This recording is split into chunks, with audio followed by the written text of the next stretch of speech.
pageants. For the first time in its 64-year history, the Miss South Africa pageant and the overseeing of an offshoot reality TV series will be produced and directed by an all-female team. The crowning of the new Miss SA will be taking place next month. Radio personality, of course, at Black Swan Media, of course, and respected media producer and creative director Azania Mwendane, the girl power behind these two projects. They are joining us now. Azania is in studio with me and Relebohile is coming to us via Zoom. A very good morning to both of you ladies. I'll start with you, of course, Azania, and a very good morning to you too, Relebohile. Thank you so much for joining.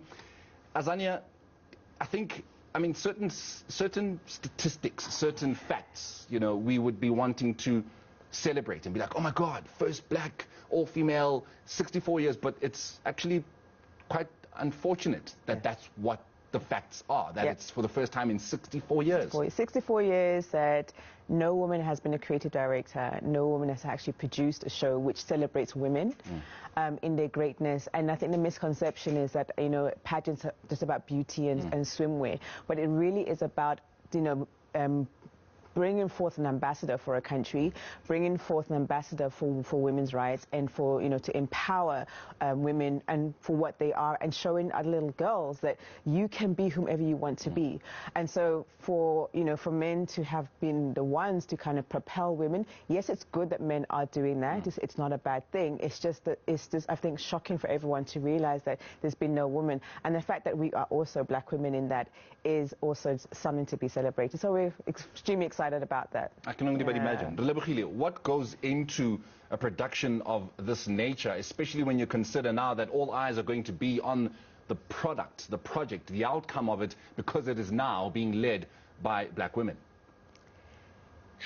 It's an exceptional amount of work, because people really think Miss South Africa is a one-night event. It's an all-year building of this empowerment platform. Currently, we're sitting with our top 10 finalists, and we're in preparations for the main show. Our primary goal really this year was to try and find a way to almost redefine pageants, make them exciting again, make them more relatable. There's still many negative perceptions about pageants. So the amount of work happening behind the scenes, we're talking about the performers on stage. We have a set team, a lighting team. We have a massive crew. And I mean, Times Square at the Sunbet Arena is not the smallest of venues. We're looking at a possible crowd of 7,000 people, as well as broadcasting on mNet and Mzansi Magic. So we are putting together a massive a night that I think is going to make a magnificent impact. It's going to be so exciting for us to welcome Lalela back on the stage, not only to say farewell to her as our Miss South Africa, but just to welcome her back home for bringing the crown as Miss Supranational. And the Miss SA team, I think, has set quite a high standard in terms of pageants around the world. We just want to elevate it and not just celebrate, oh, we're women. We also want to celebrate that we did a fantastic job. Relebohile, you are a media personality who's somewhat knee-deep in terms of the current affairs of the country and even the world. You understand better than most what exactly is happening in society and what it is that affects the ordinary South African citizen. And now you're going to be putting up a pageant and you want to change the perceptions about not only South Africa's pageant, I think, even the world pageants. Why must then a South African care when they're dealing with high cost of living, they're dealing with no light, so they might not even get an opportunity to watch the Miss SA pageant, and everything else that they're dealing with, mass murders, you know, GBV. Why must I then switch on my TV and actually care about what Relebohile and Azania have done? Because representation matters, and this is one of the few platforms around the world that is specifically for women. And yes, as Azania has said, it's not about swimwear. That's a part of the things, but we look at what Zozi Bini did for us as Miss Universe. She gave a platform, she gave a voice to the voiceless, and the role, a big part of Miss South Africa when she is reigning is her CSI and philanthropic role, all of the work that she does in terms of bringing, shining a light, bringing awareness to issues that are not dealt with. When we look at our top 10 finalists, some of them, you know, want to address mental health, others want to address education, others want to address unemployment. If there can be another voice that looks like me, that every young girl can look at and say, wow, if that girl from the township, from the village, can take on this task and bring light to issues that I am crying about but no one can hear about, that is reason enough to tune in and be a part of the selection of that ambassador. Azania, talk to us about the reality show, Crown Chasers. I mean, it's different. You know, people are not used to. Okay, so there's the pageant. Yeah. But then there's the reality TV aspect of the pageant. Why is the reality TV aspect of it? Because all we see is the pageant evening, and we don't get to see the growth of these women from top 100 to top 30 to top 10, and eventually the show which gives you the winner. And so it was important for us to show that it's not just about the makeup, it's not just about the hit, it really is about grooming the person inside. It's about grooming the strength of they go through self-defense classes, they go through empowerment classes, they go through grooming classes, they do a lot of photo shoots, and also getting the girls used to being in front of the camera. Because once you do win, the camera is on you all the time. How do you handle yourself? How do you remain centered? There's a lot of mentorship programs that go on. So it's a week-by-week understanding of the realities of the women, the moments of, deep introspection of themselves, but also the moments of fun. I mean, these girls have so much fun with each other. They get to know each other. And it's important also as an ambassador in this vein as Miss South Africa that you have to get to know people very, very quickly. It's not, you don't have a lot of your own friends around you, so how do you then get to become part of a sisterhood? And a big part of this process is that sisterhood, getting to know different women from different spaces, different creeds, different ages, different heights, different types of women along the journey. So the reality show was to take a step back and say, okay, this process is not easy, the judging is not easy, but you know what, they can get through it because they have help and assistance all the way through from the Miss SA company. Azane, we can't run away from how Lalela Mswani stepped into the role and what then happened after she had taken over as Miss South Africa, where she initially had gotten so much support, so much love, as does, most black Miss South Africas, and it's not to say that, Miss South Africas of any other race do not get the love and support, but again, because of what Zozibini Tunzi did, that representation, allowed that young black girl to say, ooh, that could be me too. Lalela was one of those who, that was me, that is me too now. But then the Miss Universe happening in Israel happened, and she lost a lot of support and love from not just South Africans, but government. Would it be fair to say that bringing in the Crown Chasers reality TV aspect to it is letting South Africans in on understanding the beauty queens much better? And I don't actually want to call them beauty queens, queens in general, understanding them a bit better, understanding what it is they go through, understanding the decisions sometimes behind what comes behind the decisions that they take as human beings. Is that where Crown Chasers perhaps could be looking to change that narrative, to help with the narrative? Definitely. It is about the strength of the woman and the strength, her resolve in the decision that she makes. Lalela made that decision very specifically because she knew what she stood for. She knew why she entered Miss SA in the first place, why she went through on a pageant journey.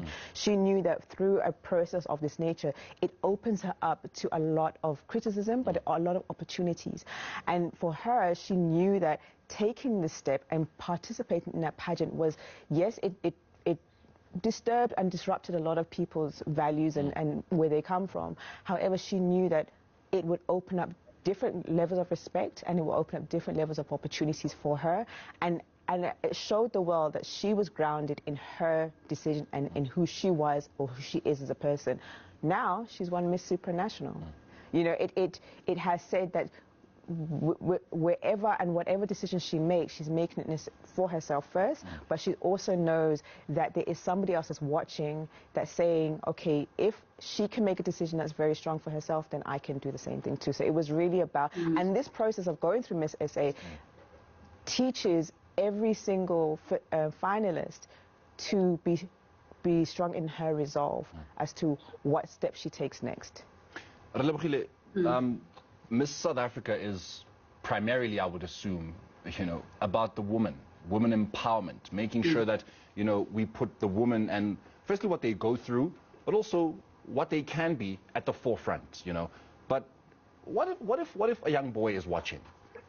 What if a young boy does have interest in pageantry, in such, initiatives and such projects, and wants to understand them a bit better and wants to somewhat find some kind of identity or connection to them, that yes, it is about the girl, but, you know, as a boy, I also would like to, you know, I relate to it. It resonates with me. What then do you say to a young boy who resonates with Miss South Africa, even though the focus is on the girl? I mean, first, you know, on that question, let me give a big shout out to my business partner, Bruce Townsend. And when we speak about, yes, we're an all-female team, but there are many men that we are working with that believe in the vision. Let me also shout out Werner Wessels, who is the creative director of Miss South Africa. He has been nicknamed the Queen Maker because that's what he does. He turns these young green women with dreams into queens, as he did with Lalela Mswane. So to the young boy who says there is something I see in this Miss South Africa that I'd like to be a part of, there are so many roles that you can participate in. Majority of our crew, from the cameraman to the sound operators, including in the art department, are men. Our stage designers, our set designers. So there are many men that are a part of this. And it doesn't necessarily mean that you have to be walking on stage. There's so many ways you can be a part of this dream. You know, myself and CD, who's our content director on Crown Chasers, as well as Azania, were just reflecting on how as little girls we would watch the Jackie Mofokeng winning Miss South Africa. And now here we are being the ones deciding on how we want to portray Miss South Africa and how we want South Africans to jump on board. And let's keep in mind that we've had a transgender finalist that has been part of Miss South Africa. So anything is possible. The platform really is trying to find ways to break ceilings and break boundaries and to say to the rest of the world, hey, look at what we are doing as South Africa. We are redefining what pageants are all about. They are empowerment platforms. There are spaces for women to grow, and we can't leave men out of that conversation. We can't leave little boys out of that conversation. So it's just a matter of saying, how do we focus on the girl without neglecting the boy child? Azania, Relebohile spoke about the narrative and how it needs to change about pageants. You touched on it as well, to say that it's not about just looks. You know, it's not about being in a bikini. It's not about talking about, I want world peace. Who doesn't want world peace? You know, there's more to a beauty pageant than just the beauty, you know, than just it being a pageant. You know, there's so many social constructs that are involved where the person who steps up there as Miss South Africa, there's so much else she's going to be dealing with as a representative, not only, I think, even of the country, but of the world. You know, you're part of representatives of the world. What do you want Miss South Africa to become in the next couple of years? Because, you know, there are the likes of Basisana Khumalo, Jackie Mofokeng, Pegisu Khumalo herself. You know, there are people who've taken this role and this opportunity, this platform, and have turned not only their lives into something great, but the lives of other people. So what would you like to see this pageant doing in the next couple of years as you look to change that narrative? What I wanted to remain is a platform for opportunity for any young woman that wants to enter. Where we want to change it is to make it more relatable, and so that the reality show starts that, but also the show itself. I mean, you opened up and said there's so many other problems and so many other things that are happening. Why must I switch over to a particular channel to watch this program? How do we want to make sure that the actual show itself remains relatable in the production? Want to make sure that the reality show itself grows from being a quick few minutes into becoming something that actually speaks about ambassadorship for women and little boys. It speaks about production. It's a very intense process. I mean, we've been doing this for over 17 years as professionals in the industry. We wanted to make sure that the narrative of a country is also brand, you know, a brand South Africa or a brand country that comes through. So what our intention is to make sure that at the end of the day, it remains relatable to the ordinary person on the road, on the street, but it's also very entertaining as well. I mean, this is going to be one of, you know, in recent times, amazingly entertaining show for us. Big banger openers, some few surprises, something different. So yeah, relatability, consistency, and to remain a platform for ambassadorship for our country. We can only but hope that that's how it pans out. You know? But of course, I think people who are watching are now maybe getting a little intrigued and excited about what's set to come, because you know it's always important to have such platforms so as to dress, you know, to dress what it is that they can expect. But Azania, thank you so much. Thank you so much to you too as well for joining us. Of course, that is Relebohile Mabucho, who is executive producer at Black Swan, and of course renowned media producer and creative director Azania Mwendani. And that brings us to the end of the South African morning. I mean, yeah, Faith 3 hours, and that's